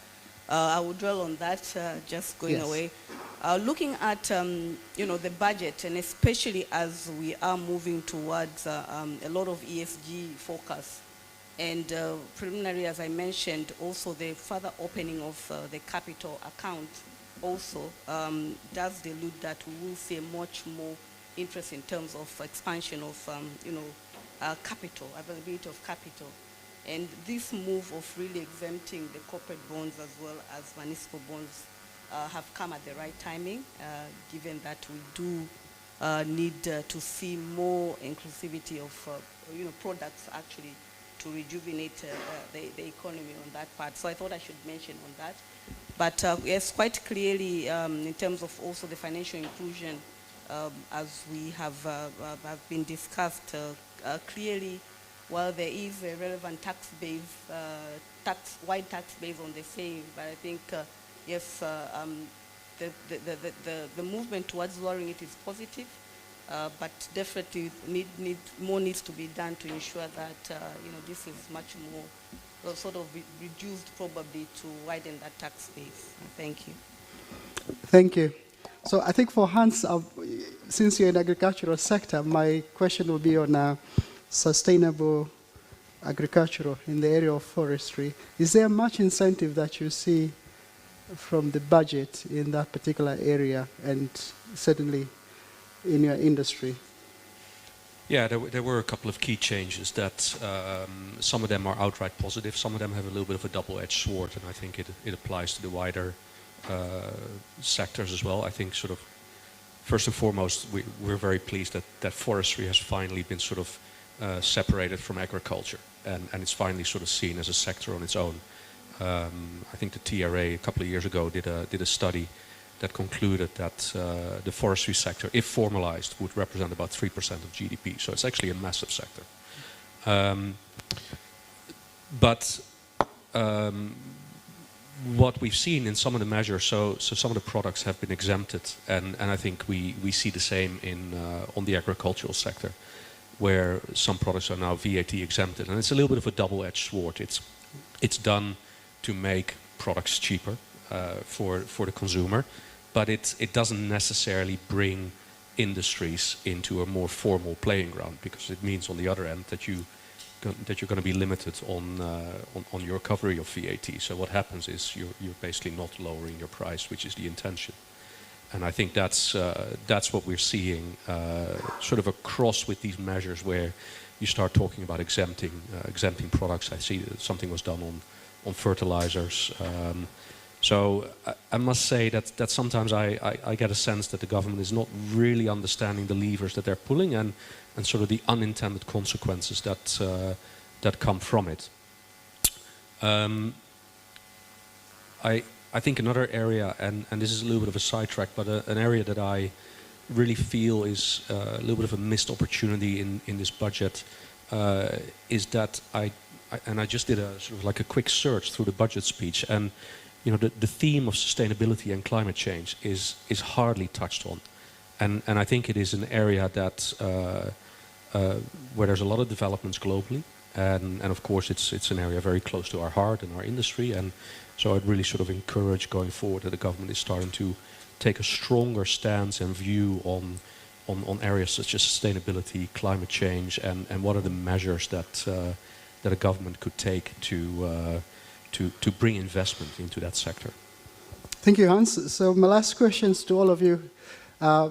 Beyond bricks and mortars, the budgets really look at all this infrastructure. And when you look at it and say, we've got these new planes coming in, probably going to be about 10 of them, and this brand new train, SGR, and these new turbines, who's going to operate them? So when it comes to soft side, human capital, what is your take? Is the budget really looking at that aspects? But also on the government side, we're talking about enhancing productivity and efficiency on that aspect. Change management in terms of, are we still looking at that aspect, whether we're moving together with this bricks and mortar and also the soft aspect. Quality of human capital, you're all leaders. We don't have nurtured candidates coming on the work streams. What can be done, and if the budget has put any incentives? Yeah, Hans first. Okay. Yeah, no, I haven't seen a lot in the budget that touches on that topic. But having said that, I think if I just look sort of at personal experience I've been here 20 years, and the quality and the skills that are available to us today versus definitely 20 years ago or even 10 years ago. It is a lot better. If I look at our organization, sort of some of the most senior management are now Tanzanian nationals, and I think sort of going back in time, that wouldn't have been possible. So I think there has been a lot of change. I think a lot of the change is actually driven by the industries itself and the businesses themselves, and I think that's going to be the trend going forward. I think we would all like to see more done sort of on probably VETA is an area that I think is something where I think a lot of more attention needs to go to. So I think sort of managerial skills are improving, but technical skills are probably relatively still lacking a little bit more. But yeah, I think industries have to realize that they have a big role to play through internships, through training programs, and that's just the reality of the market we're operating in. Thanks. Hiba?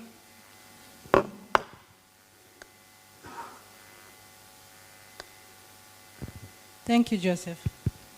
I think the human capital development is actually the 5th on the priority areas in the budget speech. But on the productive sector's priorities, there is no transport there. There's investment and trade sector. So I don't know how they are going to be correlated to what you've talked about, but it's there. But to tell about the realities, I've actually been using Air Tanzania quite a bit, from Nairobi to Dar, and Dar to Nairobi. Twice I've been so embarrassed. Third time, I had to actually interfere or intervene and act like I'm part of them, so that I can explain to other passengers what is going on. So we are actually very far away from the commercialization part of it. So they really have to up their game, and now we want to go, I think, is it US or Canada? I saw recently that we've got a route, yeah, somewhere there. So we really need to pull our socks. We are still very far. Yes, pilots we have, but crew members and the people on the ground in terms of handling people, we still have a long way to go. I don't know about the SGR, whether we are already training the people who are going to operate the trains and the services. I haven't touched base quite a lot on that, so I don't have much to say. But human capital in general, I think we really need to invest, and I do hope that they pick the areas that we need to perfect our game. Yeah? We are talking about agriculture, but we also need to perfect our game if we want to play internationally. Yeah? We talk about now we are transporting coal to Europe. We need to up our games on that aspect as well. I see that we are transporting, but we want to tax a lot. Yeah? So we need to basically upgrade so that we can speak that language. Even on the tourism sector, we need to also upgrade our people, upgrade our staff, and our systems as well. So that's my take on that one. Okay. Mtselasi, yeah, I think human capital is quite a vast, engagement for sure for all of us, and especially when we are looking at the broadening base in terms of new companies coming into the country, what sort of new skills that will require. The world has become very destructive within, new equipment being used, etc., etc. So I was just reflecting on the budget and thinking, yeah, at least there has been an inclusivity of enabling more children, to be able to go to secondary schools, and that part of the human capital. But I think the key translation into all this is the quality.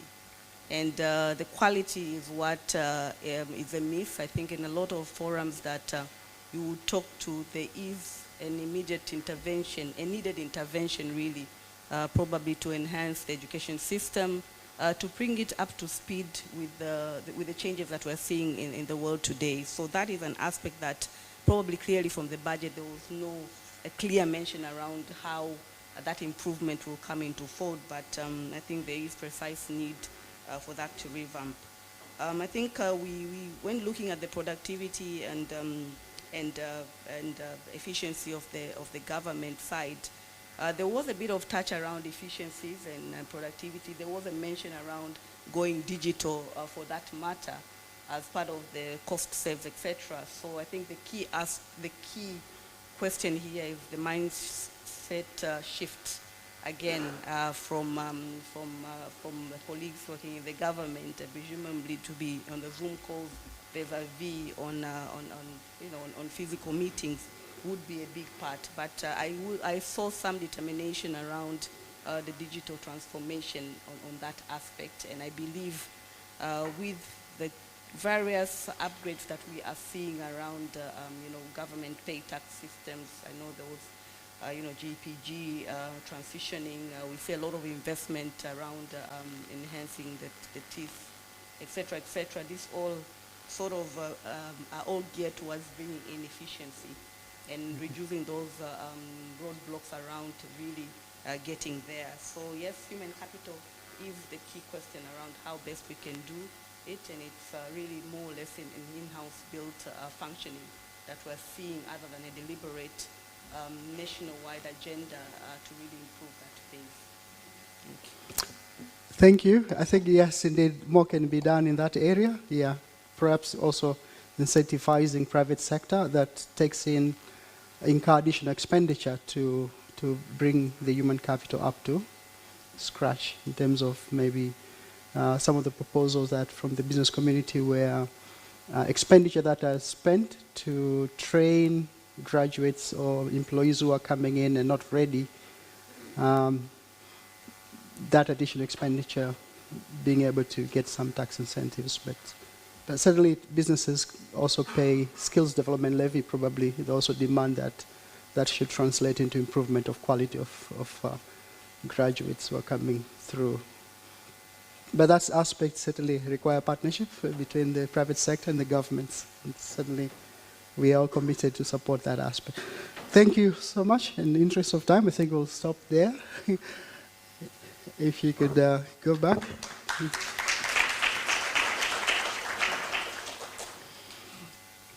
I would like to invite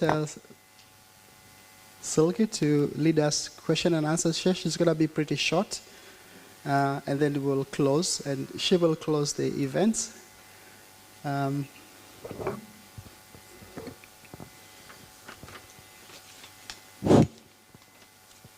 Again, good morning. Thank you very much. The panel discussion, I think, was very interesting to get the perspectives from the private sector on various aspects. Any questions in the audience? Yes. Can we get a microphone back there?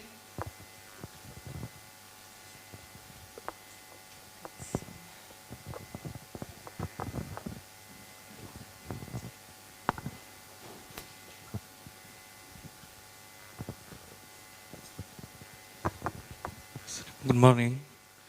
My name is Adamson Kasegenya, and I work with Tanzania Association of NGOs, Tango. I just have one question from the good presentations that were made.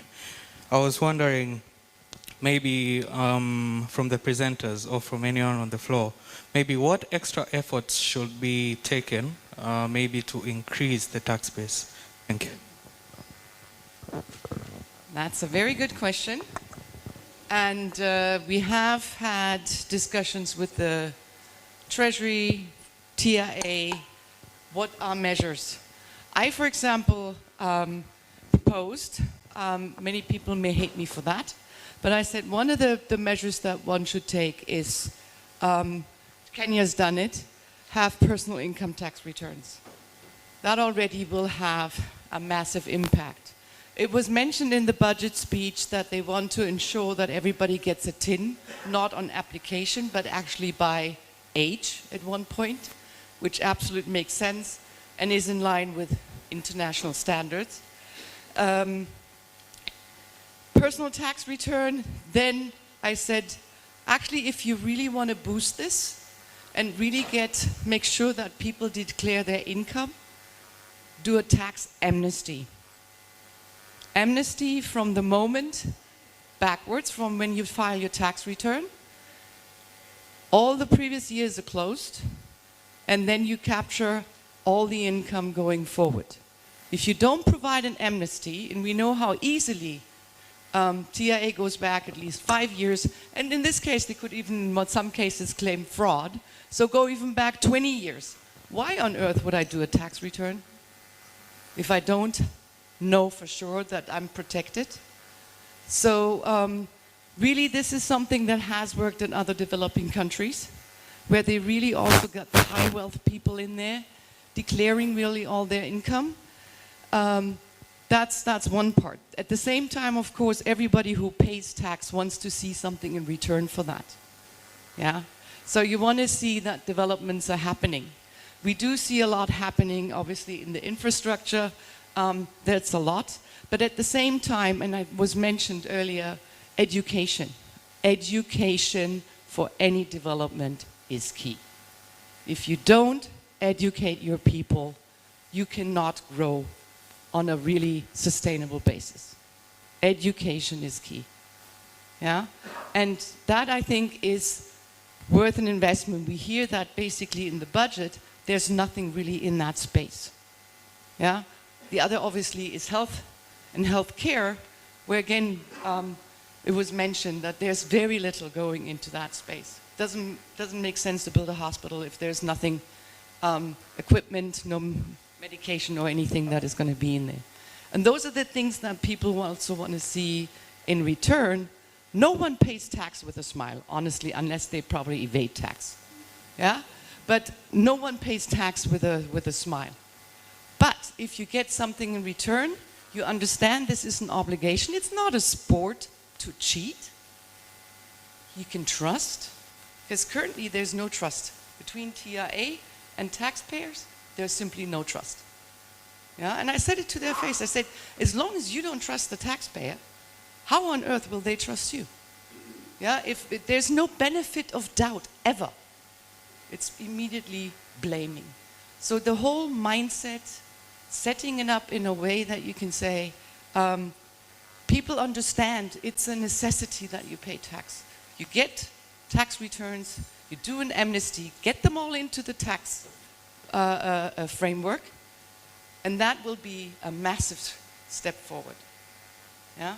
Trust, I think, is a big part between revenue authority and taxpayer, which will have a massive difference. Going back to the President's comments on TIA only auditing 2 years.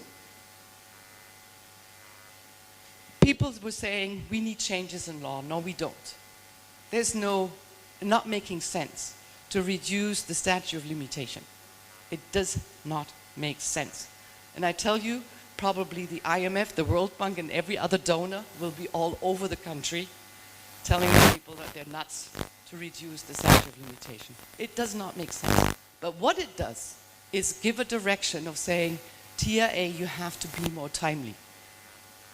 My personal saying is always, tax laws are to collect tax, not interest and penalties, because that's what's currently happening. It's interesting for TIA to wait, because, wow, that influx of interest and penalties, because interest and penalties are by definition tax, so that's where the compounding comes in. Some people may remember the $190 billion assessment, of which 150 billion was in fact interest. How can that even be? Yeah? So these kinds of things, I believe, will have a massive impact on really widening the tax base. Getting people understand that there is a reason you pay tax, you get something in return. Again, no one pays it with a smile. No one has a paycheck and says, wow, beautiful, look how much they deducted from my pay, yeah? No one will say that, yeah? So, but it has to be coming a common sense that people say, I understand that this is a necessity, yeah? As long as, of course, it's reasonable.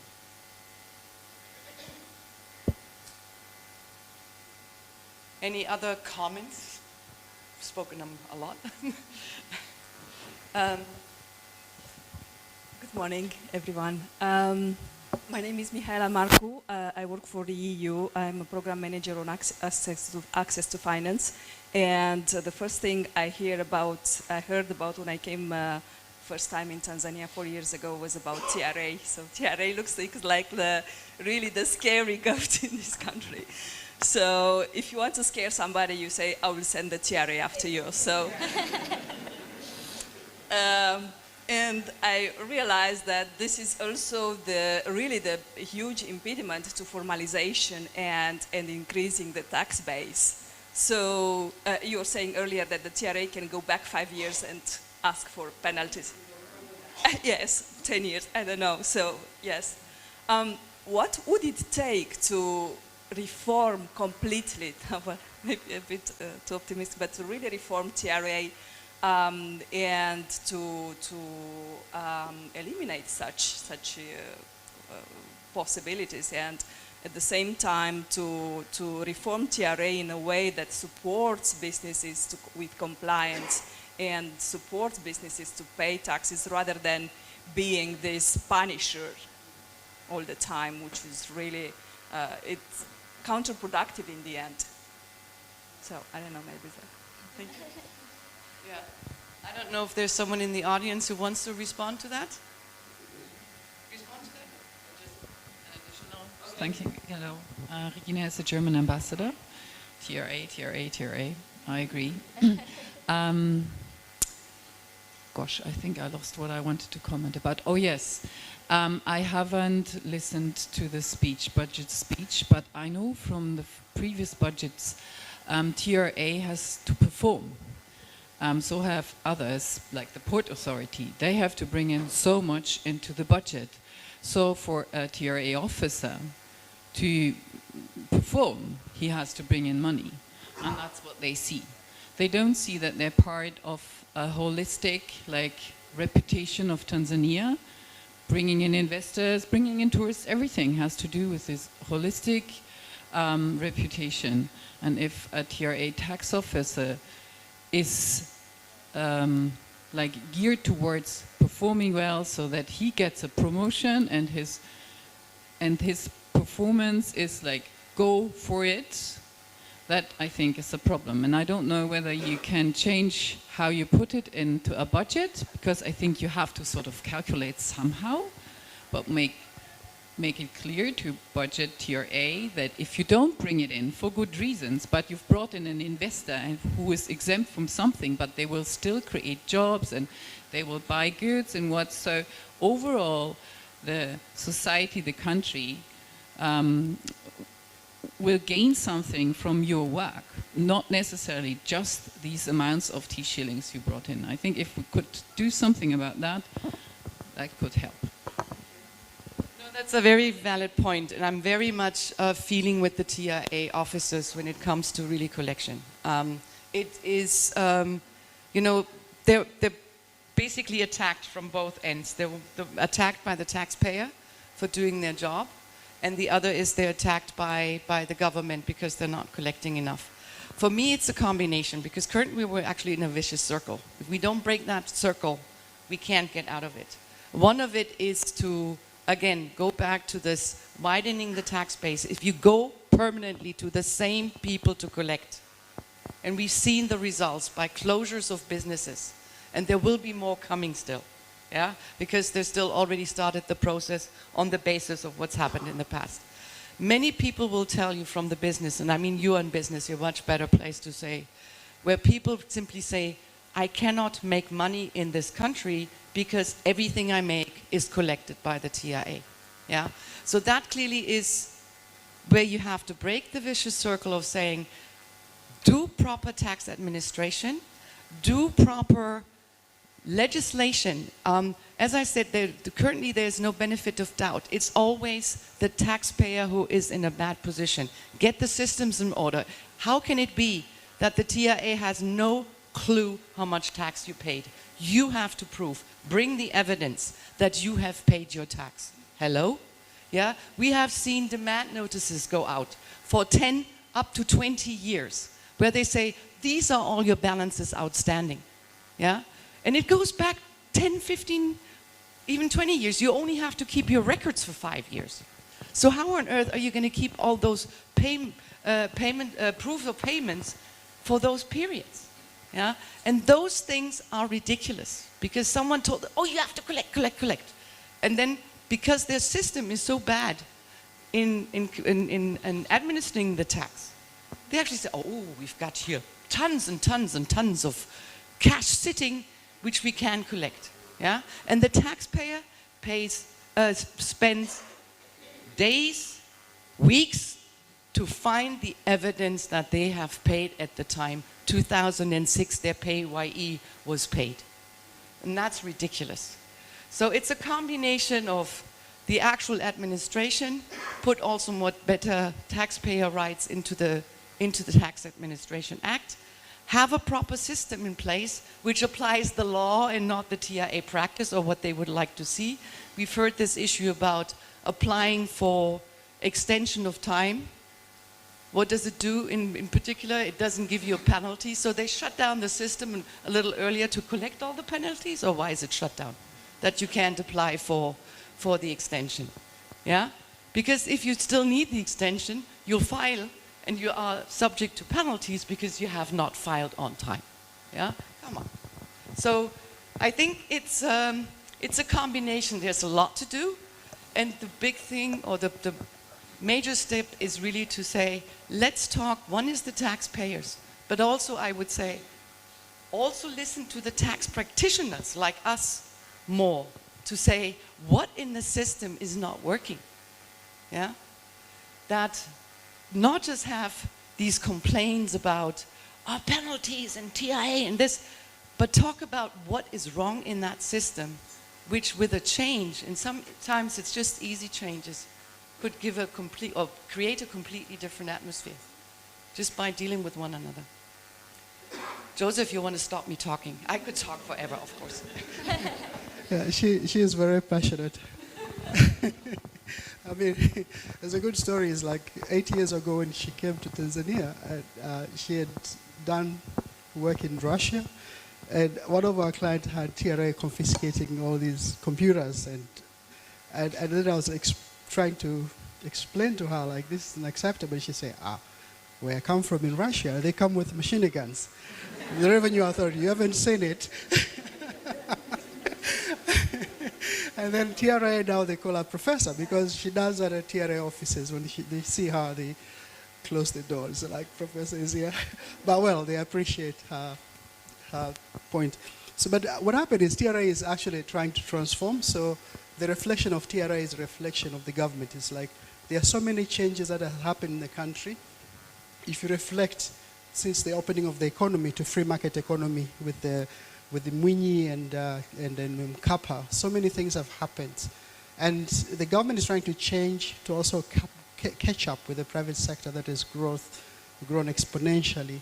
Of course, we talked about human capital, how that went. But one aspect also, which probably was left behind, is in terms of developing human capital. So there are systemic issues in human capital, but also a change mindset in the government. So the change process, so we say about capital market, but there are mistrust by the government with the private sector. And the government at some point, I think we've seen in the last regime, the government had tried to go back into doing business, so suppressing the private sector. So this regime change had certainly created chaos. And TRA moved with the regime. So previous regime, fifth phase government, TRA changed the gear. And they follow the leadership with the country governments. And now I think they are most confused people ever because now there's a new regime which is like telling them to calm down, and at the same time they say, we want money.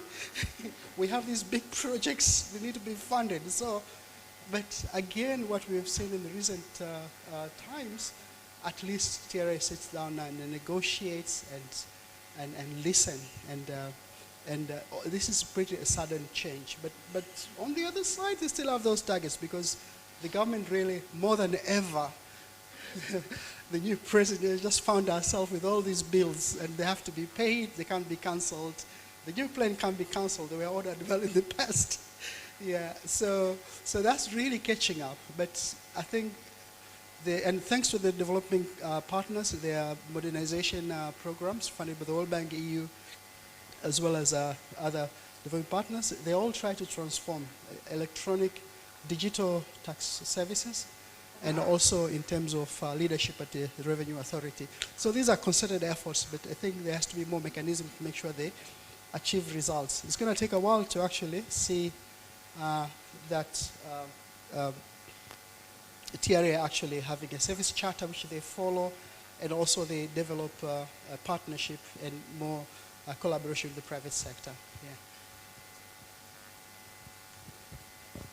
So before we close, unless there's a burning question still somewhere, sorry. Yes, there seems to be a burning question. Thank you. Thank you. Hi everyone. My name is Honest George from Standard Chartered Bank. I have a question for Professor Wangu. First of all, thank you, Professor, for presentations, and also thank you, Mzilasi, for the presentation. We hope we will receive them as we were registering. We were putting our emails for our further references. So, Professor, in your opinion and experience, and also to echo Monaiba, that some of the recommendations that are put forward to, say, the government are scrapped. And as part of the banking industry, there are some issues that we have been pushing for the past few years, but they are somehow not taken up. So why does it look so hard for some of the recommendations to be taken forward based on your recommendations and experience, Professor? Thank you.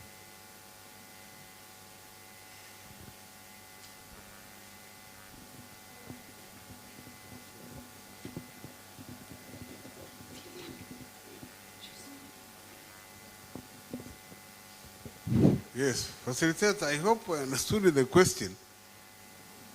It was addressed to you, so it seems it didn't come through. I can't repeat it. It was just simply too long. He said something like recommendations are not being taken up by the government. Is that the case? Yes, Professor. Okay, that has two issues.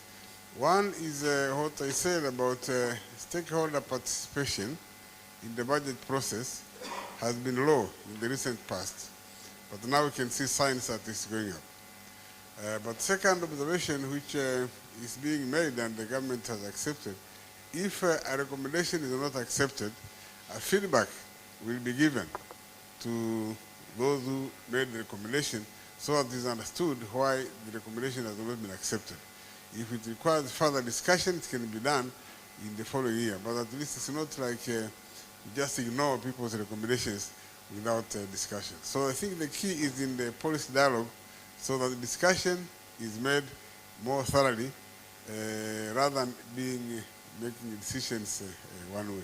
So it's participation of the stakeholders which is an issue here. Thank you, Professor. So just as a follow-on question, how do we, private sector, increase that participation so that it's more of inclusive and have an inclusive budget, maybe subsequent years?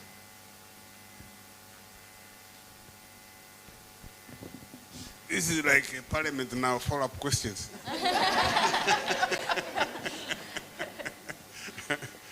Yes, as I said, there are two processes which have been, which had been sidelined. The discussions in the MTF, discussions in the public expenditure reviews, where thorough discussions are being made with the private sector participation. Now, the revival of those forums, I think it's a most important way of ensuring that this discussion and participation of the private sector. Thank you. Can I add? Sure. Just so that everybody knows, they usually are processes that different sectors are actually participating in, may say, making the budget or putting recommendations for the budget. So if you know you are in the certain sector, please find your organizations or association leaders. They will know when they are sitting up to discuss issues that need to go to the budget. That is very important. Every time before budget, sectors do sit down and go through areas that they want to change, areas that they want things to be removed. And there is a process of filtering in this information into the minister responsible and up to the Ministry of Finance, Minister of Finance. So please know your sector and the associations involved. You'll be able to participate fully. Yeah. I think one of the aspects as well is there really a willingness to listen? And then when you have these task force and workshops and so on, is it that they really come with an open mind, or is it that they basically say, well, we've listened to you, but we have our own opinion? Yeah, because that's the impression that I have in numerous cases, that it's not really an open mind applied to say, we really want to have a discussion, we want to learn from you, we want to understand the issues and see how we fight them. It's more of ticking boxes, we've heard them, rather than really taking them into account. At least that's in the space where I've been attending, and that's for years, really. You know, how many proposals have we submitted for tax changes? And I have only concentrated over the last year, so we have only concentrated over the last year, merely tax administration, nothing else. I've not proposed any, you know, changes that make tax rates or whatever. Really just the merely tax administration. We've been doing that for years. Yeah, it's a matter of wanting to listen and wanting to make changes in order to actually move things forward. I think that's clearly, there's one thing is sector focus, but the other is really meeting people that really are willing to listen, to learn, rather than just to say, okay, we've listened, we gave you the opportunity, but bottom line, yeah, we've got our own opinion. And one of the aspects about this finance bill, now conclusion of this morning, the finance bill is, again, we had the speech on Tuesday, today is Friday. I keep checking my phone if anywhere something comes through that we have the bill available. As mentioned, everything is potentially applicable from the 1st of July. How on earth are companies supposed to react and get it into their systems from 1st of July? There is just no consideration for any of that. If someone has to withhold an additional withholding tax, you have to code your system. You have to code the payments accordingly. VAT. Now, if the air charter becomes VATable, I have to register, I have to get the EFD, I have to get everything in place to issue invoices. So that, I think, is another very important aspect, is to understand what actually happens in business. I think Joseph has made a comment to say, do they actually understand the implications of these things? Yeah, on business in particular. Yeah, and that one part is, in fact, listening really to the business to get an understanding, rather than just to say, ticking a box, I've heard you, but yeah, we already have experience in how we do these things, or we have our own opinion how we do these things. Thank you very much to everyone, our panelists, our presenters, my team that has also been working in the background. Thank you so much for making this possible. But then obviously to you for joining us. Two more things. There is some feedback, a feedback form on your table, if you wouldn't mind filling that in. Give us feedback on how you found the session, the presenters, and what would you like to maybe see from us and hear from us going forward. And as soon as the bill comes out, obviously we will be working hard to get an understanding of the changes that are actually in the bill. The budget doesn't present even 50% of what's coming. As Joseph mentioned earlier, I always say when it comes to tax laws, the devil is in the detail. So we'll have to see what is coming. If they do want to change tax administration, we should see way more in the Tax Administration Act. Let's see what it is, and hopefully it's a positive surprise. Yeah, I wish everyone a good day for the remainder of the Friday and a good weekend. Again, thank you very much for coming.